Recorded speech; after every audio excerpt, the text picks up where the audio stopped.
Todo comenzó un poco como de casualidad. Iba con mi padre Mi padre era cazador e íbamos a Segovia, a la casa de unos primos. Y este primo de mi padre era cazador y pescador. Entonces allí me enseñó las primeras moscas artificiales que yo conocía. Me enseñó cómo se hacía una mosca ahogada y me quedé loco, completamente loco. Y así empezó todo. Yo siempre yo era pescador de mar de toda la vida y ahí fue cuando fue el punto de inflexión, cuando vi cómo se hacía una mosca. Entonces ya me volví loco con el tema. No sabía cómo se hacían las moscas, iba al Corte Inglés de pequeño y veía esa sección de pesca de río, no tenía ni idea de lo que significaba, veía esas moscas artificiales que con sus pelos, esas plumas, y no entendía nada cómo se podía hacer eso. Y esa casualidad hizo que mi vida cambiara completamente. Entonces nada, volvimos a Vigo, a casa. Esas navidades ya, o sea, estuve un año haciendo moscas artificiales sin tener ni idea de lo que significaban, ni para qué servían, ni tenía un plumero, mis padres tienen un plumero en casa de esos de plumas de gallo y tal, y ahí fue cuando empecé a hacer mis moscas sin tener ni idea. Las siguientes navidades me regalaron el libro Moscas para la pesca de Rafael del Pozo Beso, que era una biblia de aquella. Empecé a hacer mis moscas del libro, y ese año también ya me metí en una asociación de pesca allí en Vigo y así ya empecé todo. Empecé a saber lo que era un río, qué peces había en los ríos, la dinámica de los ríos, cómo se pescaba, cómo no, y ahí fue la cosa. Entonces ahí conocí a mi amigo Diego Castro, que fue el que me enseñó en realidad a pescar los regatos gallegos, y ahí ya empieza la historia.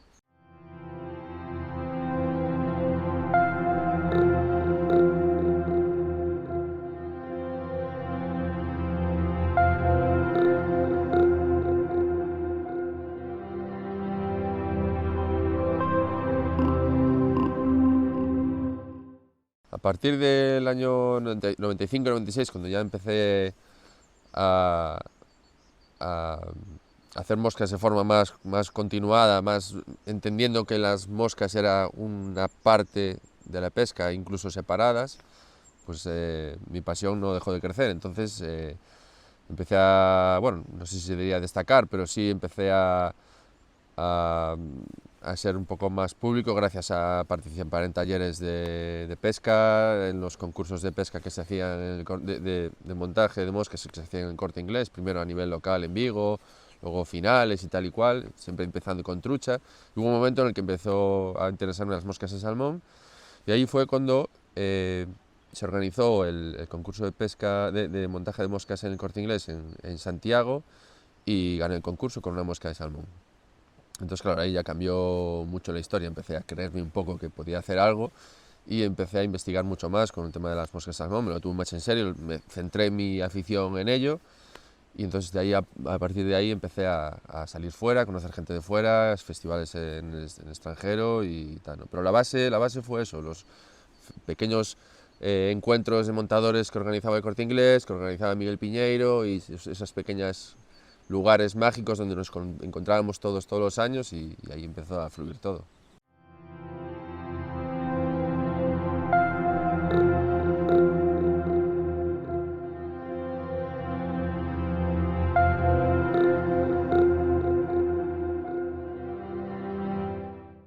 Hay que entender que en aquella época estamos en la frontera entre la pre-redes sociales y post-redes sociales. Entonces comenzaron las redes sociales, comenzó una vorágine de información, de eventos a los que podíamos acceder, nos hacíamos visibles, y en aquella época, en el año ya 2008, fue cuando con mi amigo Andrés Teucé nos invitaron a saltar el charco a una feria internacional de atado de moscas en Somerset, en Nueva Jersey, que es muy conocida en Estados Unidos, hace giras por todo el país, y allí fuimos a aquella primera edición para nosotros, y allí conocí a grandísimos maestros de todo el mundo, Popovic, Gary Borger, gente de influencia total en la historia de la pesca mosca moderna.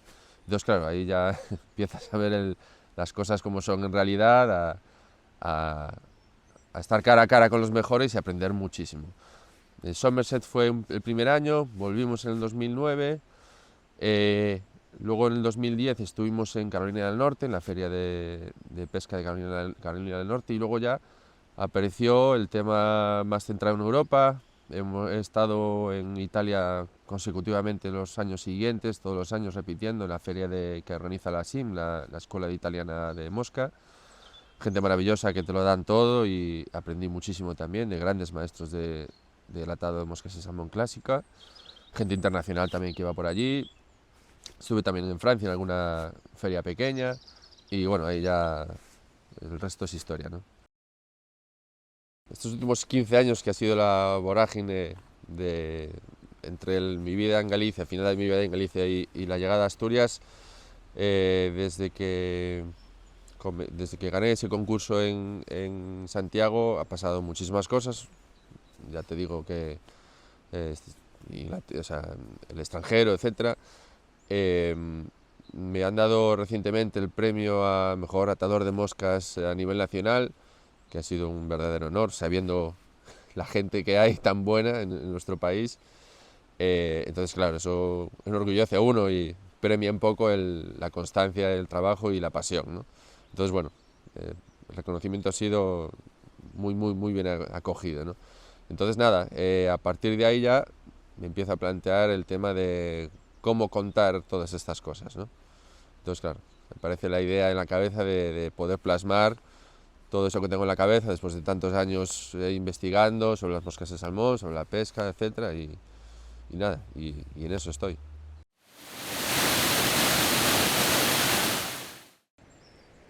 En el 2008 mi vida profesional cambia, me voy de la piscifactoría en la que trabajaba al acuario de Gijón, y ahí cambia todo, porque estoy en Asturias, estoy en la tierra de los salmones, y había que cambiar de forma, ¿no? Siempre había pescado truchas y reos.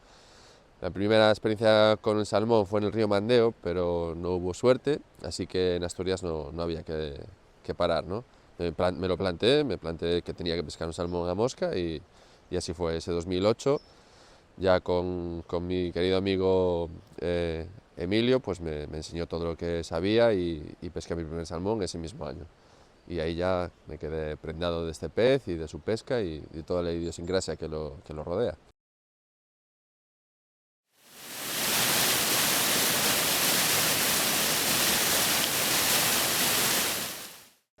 El salmón es un animal excepcional, excepcional, por muchas razones, ya no solo por su ciclo biológico, que es muy especial, es un guerrero, es un animal que es un guerrero, y además forma parte de la cultura de la pesca desde hace siglos, desde la prehistoria, ¿no? Ligado al ser humano.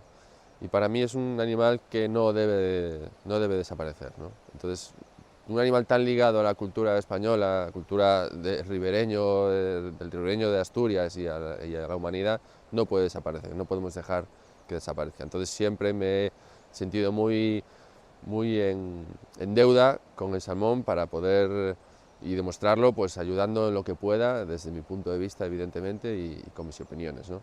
Entonces, en ello estoy. Mi compromiso es total con que el salmón debe volver, debe mejorar mucho nuestro comportamiento con respecto a él, ya que nos lo da todo. Un animal, cuando se está prendido en el anzuelo, te lo da todo porque está luchando por su vida. Y por mi parte, como pescador, no puedo hacer otra cosa que agradecérselo. Entonces, bueno, intento que las cosas cambien, dando mi opinión y usando los medios que tengo a mi alcance, ¿no? Como pescador particular, porque luego al final los colectivos tampoco acaban de arrancar, la administración tampoco arranca, y parece que no le importa a nadie un pez, que también es cierto. Entonces, claro, no me queda otra que dar mi opinión siempre que pueda, ¿no? Y en eso estoy.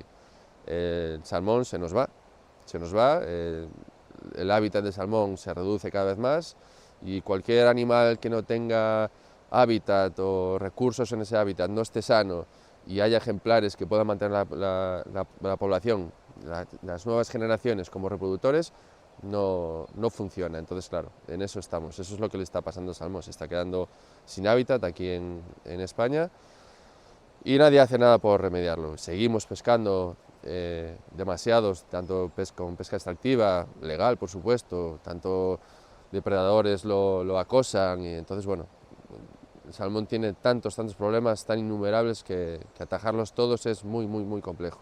Así que lo único que puedo hacer yo como particular es no llevarme el salmón a casa, es lo mínimo que puedo hacer, ¿no? Entonces, el único acto honorable, si lo quieres llamar así, y gratuito que un pescador hoy puede hacer para ayudar a los salmones es, ya que uno no puede dejar de pescar porque es un apasionado, pues liberarlo es lo mínimo. Siendo Asturias el último reducto real del salmón en la península ibérica, y no están las cosas nada bien en absoluto, en Galicia, que es mi tierra, a mí me duele sobremanera la situación es lamentable.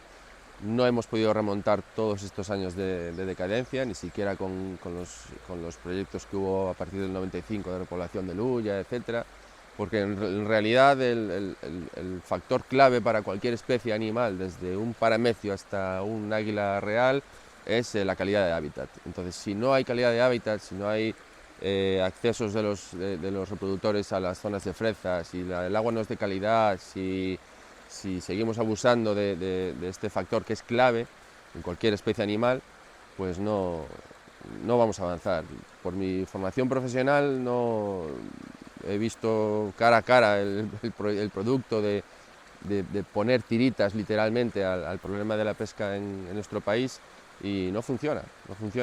Es posible repoblar, es posible plantar patatas en una autopista, pero si no hay tierra en la autopista, las patatas no van a florecer, no vas a poder conseguir una tonelada de patatas, ¿no? Entonces, por muchos animales que siembres en un río, que sueltes de 1000 maneras, si realmente las condiciones para que esos animales estén ahí bien, no va a funcionar. Y es cierto que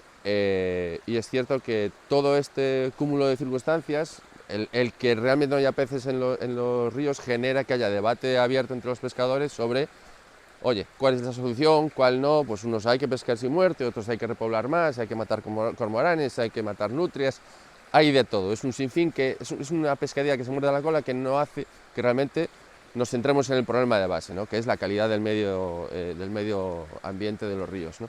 Entonces, con esas luchas no favorecemos en absoluto la solución del problema.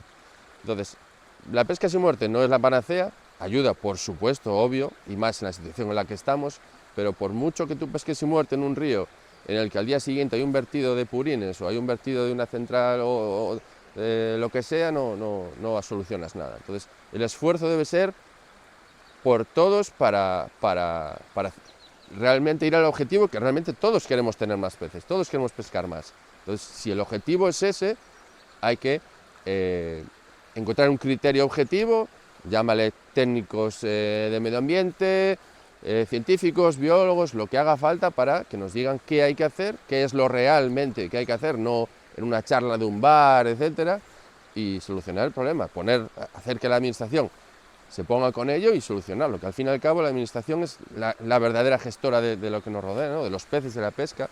Entonces hay que hacerse cargo, y los pescadores, al no tomar conciencia de que el cargo lo tiene que hacer la administración, al no ponernos de acuerdo no podemos forzar a que eso suceda, ¿no? Entonces, bueno, es una lucha terrible e interminable, lamentable. La pesca para mí es algo pasional, forma parte de mi persona, de mi personalidad. Entonces, bueno, no puedo separarme de ella. Yo puedo decidir no ir a pescar, pero no puedo decidir ser un pescador. Entonces, eso ya me condiciona. Los ríos, sus peces, como para mí son fuente de satisfacción personal, de felicidad completa, no puedo jugar ni pasar de ser objetivo, de que mi opinión sea objetivo con respecto a ellas. No puedo banalizarlo, no puedo pensar que los ríos, sus peces, su ambiente están ahí para mí. Entonces yo formo parte de ellos cuando estoy en ellos, y cuando no, pues siguen permaneciendo ahí haciendo lo que tienen que hacer, ¿no? Los peces tienen su vida, son salvajes, yo interrumpo un determinado tiempo y ya está, luego tienen que seguir haciendo sus cosas, ¿no? Entonces, bueno, para mí pensar que la pesca se está convirtiendo en algo en esta última década, en algo muy Se está cosificando la pesca, los peces, estamos banalizándolo todo en pro de un podio, de una medalla, de un ego. A mí me pone muy nervioso, ¿no? Simplemente como mi opinión personal, ¿no?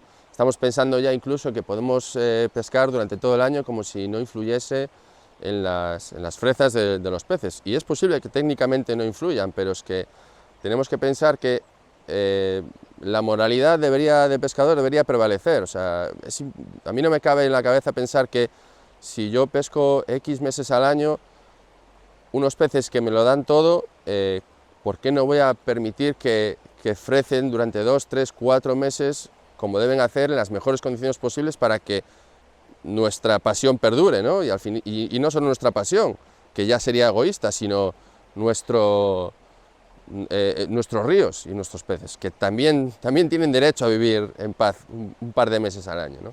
Entonces, bueno, es terrible que se banalice la pesca de esa manera.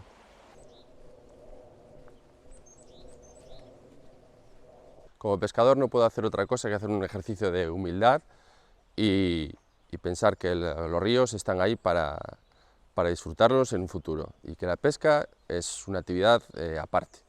Los ríos y sus peces son la prioridad.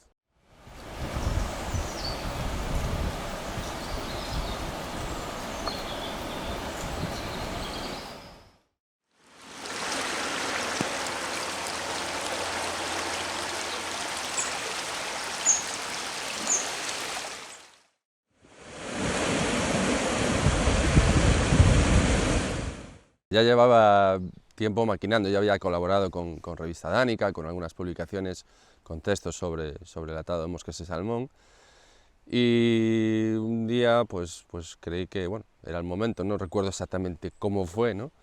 Pero sí me puse a escribir, sobre todo como hablo solo mucho sobre este tema, pues decidí plasmarlo simplemente, ¿no? Como mucha gente me llama, me pregunta sobre materiales, sobre cómo hacer, cómo empezar, cómo no, y bueno, pensé que sería bueno plasmarlo en un texto, y ahí empecé. Estuve desde el 2017 trabajando en ello.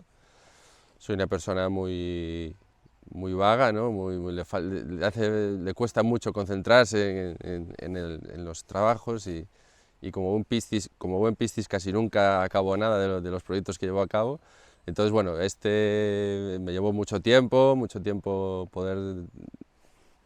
poder dedicarle el trabajo realmente que alguien pudiera hacer en un año. Yo lo he hecho en bastante más tiempo, pero este último año sí que ha sido un objetivo personal porque había que sacarlo. Hablé en su momento con Luis Meana, el editor, y en una conversación tomando un café pues surgió la posibilidad de que él lo editase y nos pusimos manos a la obra. Entonces este último año sí ha sido el que realmente hizo que el trabajo viese la luz.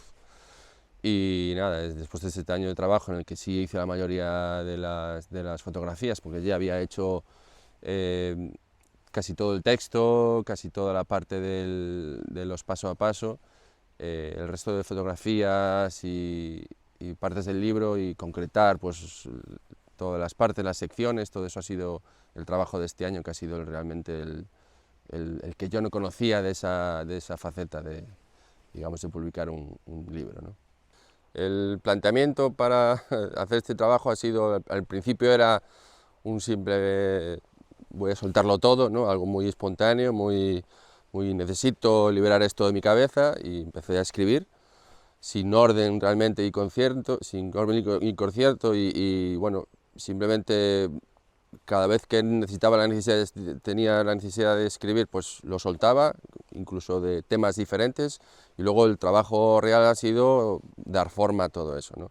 Entonces eso, sí es cierto que mientras trabajaba solo he ido haciendo una buena parte del trabajo, pero a raíz de estar con Luis, de trabajar con Luis, pues claro, él me abrió la mente. Ya había hecho un par de libros y me abrió la mente con respecto a cómo se debe estructurar un libro, o cómo creía yo que podía estructurarse el libro, y las partes, secciones, tipos de moscas lo tenía muy claro porque realmente quería hacer una visión muy global de lo que son los estilos y tipos de mosca de salmón que hay, sin poder hablar de todos porque es imposible, pero sí los más básicos para que la gente que neófita, que tuviese la curiosidad para meterse en este mundillo, tuviese una visión realmente amplia y global de cómo va el asunto, ¿no?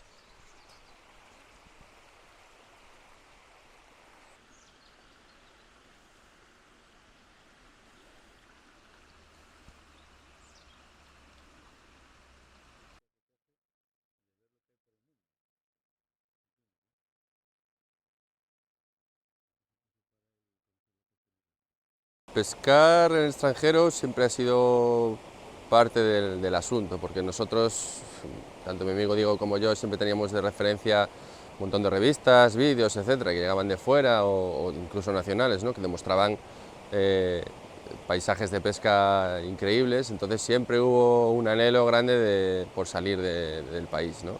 Para pescar. Entonces, bueno, los primeros pinitos fueron pescar truchas en Francia, pescar en Portugal, por supuesto, pero claro, uno cuando ya empieza a tener posibles, pues empieza a tener otros objetivos, ¿no? He pescado salmón en Francia, en Islandia, con Tino Fáez y bueno, la verdad es que la experiencia ha sido increíble, maravillosa. He estado en Suecia también, pescando en el río Morrum, y la verdad es que cada vez me siento más cómodo explorando ríos que no conozco, claro. Entonces, claro, el objetivo de poder pescar un salmón fuera de España, incluso pescar un salmón pues en el mítico río Morrum o ir al Blandá a tener esa experiencia salmonera es increíble, te abre un aspecto de la pesca pues que desconocías, ¿no? Y llegas a conocer sitios, lugares en los que realmente la pesca está como antaño estaba en nuestro país y te da mucho que pensar.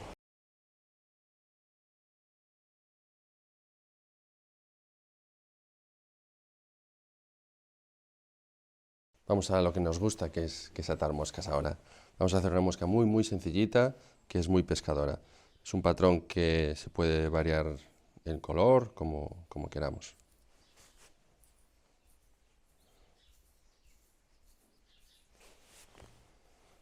Hacemos un sistema de doble tubo, un cuerpo de dubbing, lo repasamos bien para que no se suelten las hebras.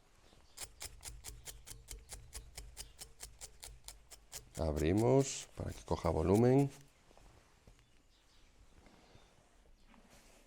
Vamos a poner una pluma de gallina a modo de babero o collar.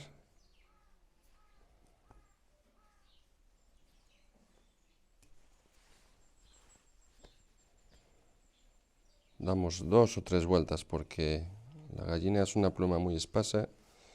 Entonces si damos más de 3 vueltas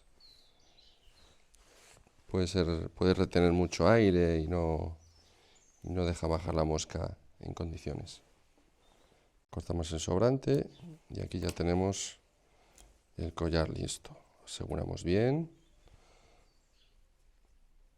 y ahí está asentado. Vamos con el ala. Para moscas de primavera como esta, me gusta usar algún material reflectante tipo flashabú o tipo Angel Hair. No en cantidades enormes, pero sí suficiente para que aporte brillo a la base del ala.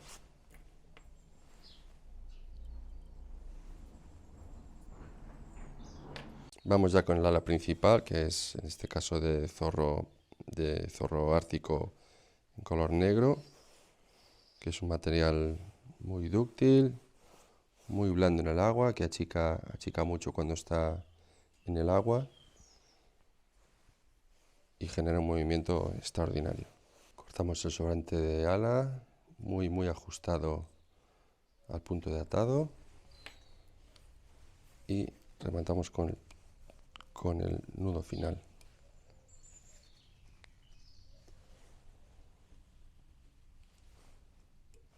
Para finalizar la mosca vamos a usar un cono de latón que no aporta peso prácticamente a la mosca, pero genera turbulencia.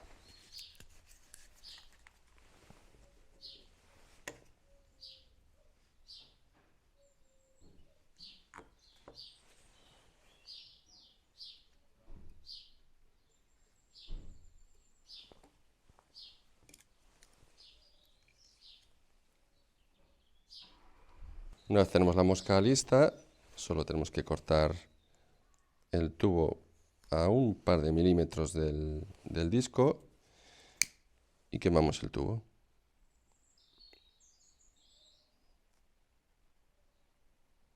Esto lo que consigue es redondear la boca del tubo para poder meter el hilo sin dificultad y no se corte ni se abrase con el tubo de plástico. Aseguramos el agujero y ya está. Esta es una mosca muy polivalente, cambiando colores, funciona toda la temporada y en cualquier circunstancia.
Solo espero que este trabajo ayude a acercarse a la gente a este apasionante mundo.